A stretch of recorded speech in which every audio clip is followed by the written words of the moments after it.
The modern science help us to know various aspects of this universe and vast number of discoveries which will blow our mind.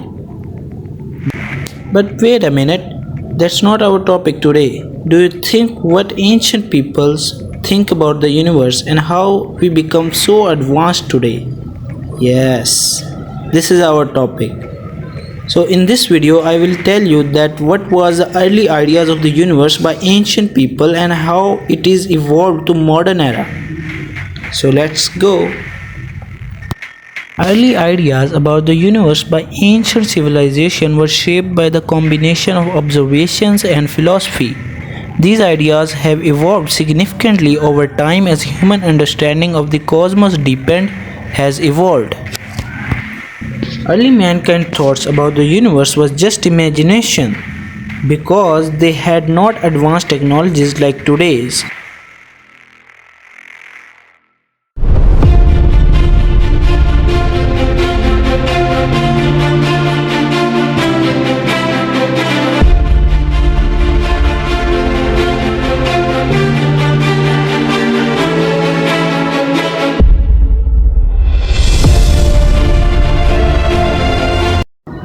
Early Mesopotamians imagined the universe as a flat disk surrounded by a dome-like sky. The earth was seen as a floating on water with the heaven above and underworld below.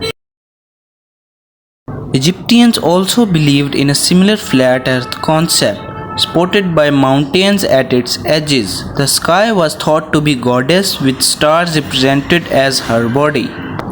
Early Greek thinkers like Homer also described a flat earth, but by the 6th century BC, philosophers like Pythagoras proposed that the earth was spherical. The idea of geocentric universe was developed by Plato and Aristotle. They believed that the earth was stationary and the heavens moved around it in perfect divine circles. As long as 340 BC, Aristotle in his book on the heavens was able to put forward two good arguments for believing that the earth was a round ball rather than a flat plate. First, he realized that eclipses of the moon were caused by the earth coming between sun and the moon. The earth's shadow on the moon was always round, which would be true only if the earth was spherical. If the earth had been a flat disk, the shadow would have been elongated and elliptical. Second, Greeks knew from their travels that the pole star appeared lower in the sky when viewed in the south than it did in more northerly regions. From the difference in the apparent position of the pole star in Egypt and Greek, Aristotle even quoted an estimate that the distance around the earth was 400,000 stadia. Stadia is the unit which was used in ancient times for the length. Aristotle thought that the earth is stationary and the sun and the moon, the planets and the stars moved in circular orbits around the earth.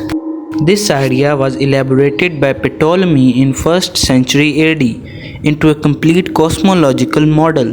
He said that the earth stood at the center, surrounded by spheres which were the moon, the sun, the stars and the 5 planets known at that time: Mercury, Venus, Mars, Jupiter and Saturn. He also argued that the planets by themselves moved on smaller circles attached to their respective spheres in order to account for their complicated observed paths in the sky. The Ptolemy model provided a reasonably accurate system for predicting the positions of the heavenly bodies in the sky. It had the great advantage that it left lots of room outside the spheres of the fixed stars for heaven and hell. But for Ptolemy, he had to make assumptions that, like other stars and planets, moon also followed the path that sometimes brought it twice as close to the earth as at other times, which means that the moon had sometimes to appear twice as big as it usually does. Ptolemy was aware of this, but nevertheless his model was generally, although not universally accepted.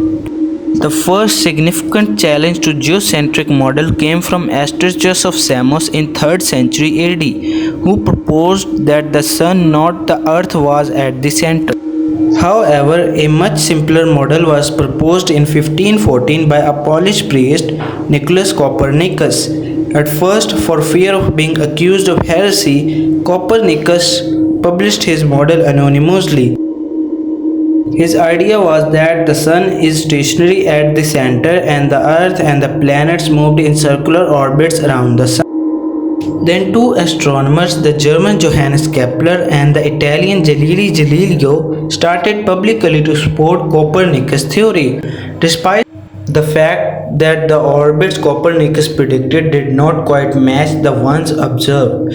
However, the actual death of the Ptolemaic theory came in 1609. In that year, Galileo started observing the night sky with a telescope which had just been invented. When he looked at the planet Jupiter, Galileo found that it was accompanied by several small satellites or moons, which was orbiting around it. This implied that everything did not have to orbit directly around the Earth as Aristotle and Ptolemy had thought. Later in 1687, Newton published the law of universal gravitation, in which he explained how objects in the universe interact with each other. And after that, 20th century brought the revolution in our understanding of this universe. Edwin Hubble's discovery of the expanding universe in 1920s led to the Big Bang theory, which suggests that our universe began as a singularity around 13.8 billion years ago.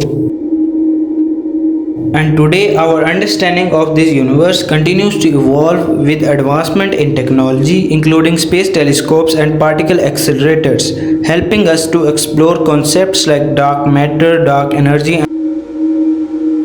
So these shifts in understanding show how human thought about the universe has evolved from the simple earth-centered idea to a complex, ever-expanding view of the vast, dynamic cosmos.